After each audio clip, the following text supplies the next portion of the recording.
Road की बात की जाए,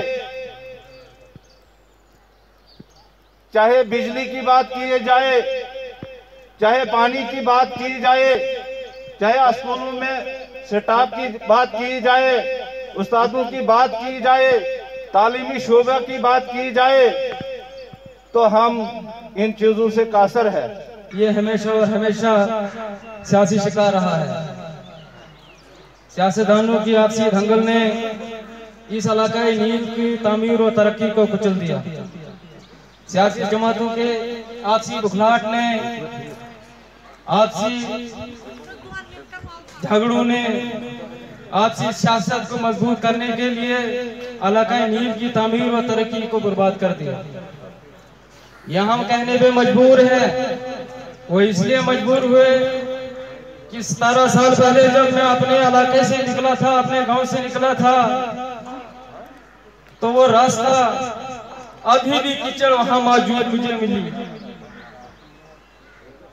अगर 18 साल में हमारे इलाके के अंदर एक रास्ते का मेंटेनेंस नहीं हो सकता है, तो आप बखूबी ये जान सकते हैं कि हमारे इलाके के अंदर कितनी डेवलपमेंट हुई है।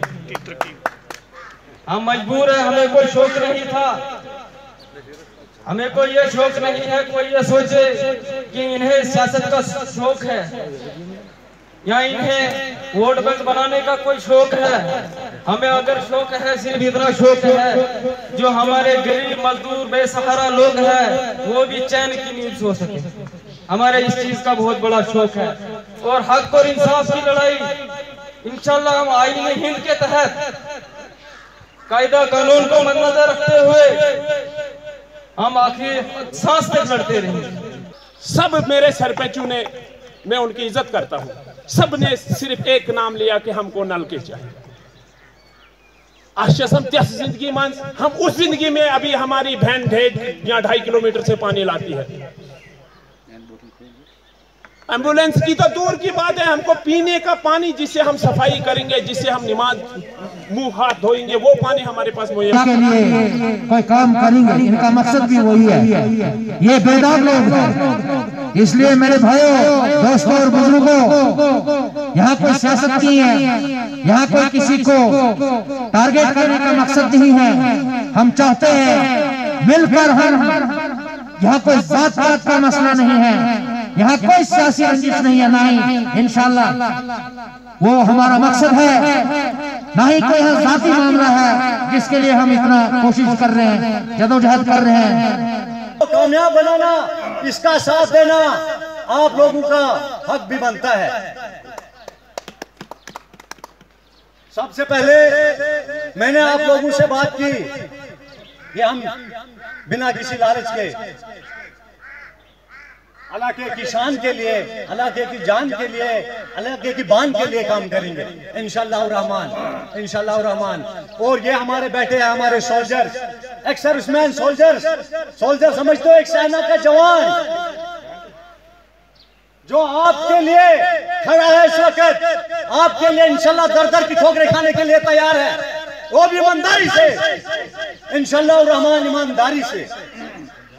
और हम किसी पार्टी से नहीं है, ना हम किसी पार्टी को सपोर्ट करेंगे, ना हम किसी पार्टी को इंडिकेट करेंगे। इस वॉइस ऑफ यूथ का क्या मकसद है? हमें कोई सियासी कोई मकसद नहीं है, हमें इस इलाके से मोहब्बत है। ये जो हमारे गरीब लोग, जो बेसहारा लोग, कुछ लोगों ने बिल्कुल कुचल के रख दिया है, उनका सहारा बन के हमने आगे तक इनकी मदद करनी है। हमारा मेन मकसद यही है। ना हमें किसी को वोट की जरूरत है, ना हमें कोई सिर्फ सपोर्ट की जरूरत है, हमें सपोर्ट की जरूरत है। मैं ये नहीं कहना चाहता हूँ कि हमारा यहाँ पे जो बाहर के लोगों ने या हमारे लोगों ने इस नील के बच्चे को, इस बनाल वाले बच्चे के साथ बराबरी कर दी, इसकी भरपाई तो कभी कर नहीं पाएंगे। इसका क्या मतलब है ये सभी लोग जानते हैं। जब मैं जनाब सरपंच साहब के पंचायत से गुजरा तो मैं बहुत खुश हुआ। ऐसे लोगों की बहुत जरूरत है हमें। इन नौजवानों का जो मेरे साथ जुड़े हैं, इनका भी मैं शुक्रिया अदा करता हूं। और मेरे कुछ नौजवान आज आ नहीं पाए, कुछ अपनी अपनी मुश्किलात थी उनकी, जो मेरा उनको यहाँ आना था, शमूलियत होना था। तो इससे पहले मैंने एक कहा था इनको, ये एक इजलास की शक्ल में ये हम मुनाकिद करेंगे। तो बाद में हमें ये हालत को मद्देनज़र रखते हुए इसको एक मीटिंग थी हमारी आज, क्योंकि हमने कह दिया उन लोगों को कि आपको यहाँ आने की ज़रूरत नहीं है। इंशाल्लाह आने वाले वक्त के लिए जो हमारा मुद्दा है और मकसद है, जो हमने पेपर भी शायद फेसबुक पे हर जगह दिए हुए हैं और आपके मीडिया के ज़रिए हम ये बताना चाहते हैं कि तामीर व तरक्की के लिए हमने ये कदम उठाया हुआ है। और इंशाल्लाह आज जो है हमने एडमिनिस्ट्रेशन का भी शुक्रिया अदा करते हैं जिन्होंने हमें मौका दिया यहाँ इस मीटिंग को अंजाम देने में। और हमारा राह अमल जो है आगे के लिए, वो मैं वाज़ेह करना चाहता हूँ, हमारा राह अमल किसी सियासी से नहीं है और किसी के लिए हम ये वोट बैंक तैयार नहीं करते हैं। ये वोट बैंक हमारे जहन से नहीं है, हमने ये दिमाग से निकाल दिया है। हमारे दिमाग में ये ऐसा कुछ होगा, अगर होगा भी मेरे किसी नौजवान में, तो मैं आपके माध्यम से ये कहना चाहता हूँ कि मैं उसको बावाज़ बुलंद आज भी पैगाम देना चाहता हूँ कि उसको हम धक्का मार के बाहर कर देंगे अगर ऐसा कोई शख्स हमें से मिलेगा। और हम उन्हीं को जोड़ेंगे जिनको दर्द होगी। जो तहसील बानहाल कॉन्स्टिट्यूंसी जो पुरानी है, उसमें अब 3 तहसीलें हो गई है, पोगल परिस्तान है, रामसू है और खड़ी है। तो मैं तहसील बानिहाल की बात कर रहा हूं, जो उसकी शाखें निकले उनको लेकर के मैं चाहता हूं आपके मीडिया के जरिए, बहुत लोग ये देखते हैं, उन नौजवानों को मैं गुजारिश करता हूं, रिक्वेस्ट करता हूं, ये खाली फौजियों के लिए नहीं है, वो आए, उनके लिए प्लेटफार्म तैयार है। जो आज मैं आज इस वक्त आपके जरिए फिर कहना चाहता हूं, जैसे हमारे 7 पंचायत में सिर्फ एक सरपंच साहब आए, तो ये इसलिए नहीं आए मैंने इसको फ़ोन किया आप यहाँ आ जाओ, ये इसलिए आए भाई आप लोगों का प्रोग्राम क्या है, मिशन क्या है, कहीं सियासत तो नहीं कर रहे हो। मैंने कहा नहीं, हमारा गैर है, बस इतना ही मैंने लफ्ज़ इसको बोला है और यहाँ पहुँचे हैं। इसी तरह मैं अपने नौजवानों को पैगाम देना चाहता हूँ, जो लिखे पढ़े हैं, जिनकी आवाज़ सिर्फ घर में दबी हुई है, जो अपनी आवाज़ को बुलंद नहीं कर सकते हैं, जो अपने हक को मांग नहीं सकते हैं, उनको पैगाम है मेरा कि वो आए, हमारे साथ मिले, कांधे से कांधा मिलाए। जैसे फौज का एक डिसिप्लिन होता है, उन्होंने देखा होगा, सलामी 26 जनवरी हो, 15 अगस्त हो, उनको तो फख्र महसूस होना चाहिए कि कदम से कदम मिलाते कैसे है, वो सलामी कैसे देते हैं। तो काम के लिए मुझे लगता है कि वो जवान हमारे साथ कदम से कदम मिलाएंगे, ताल से ताल मिलाएंगे और सीना तान के, वो कहते हैं हमारे जवान, तब उस्ताद हमारा कहता है छाती बाहर, चेस्ट अप, चिन अप, यानी कि सीना तान के आप आगे चलो, उसी तरह हम भी बढ़ेंगे इंशाल्लाह। सिर्फ हमारा मुद्दा और मकसद है तामीर और तरक्की का।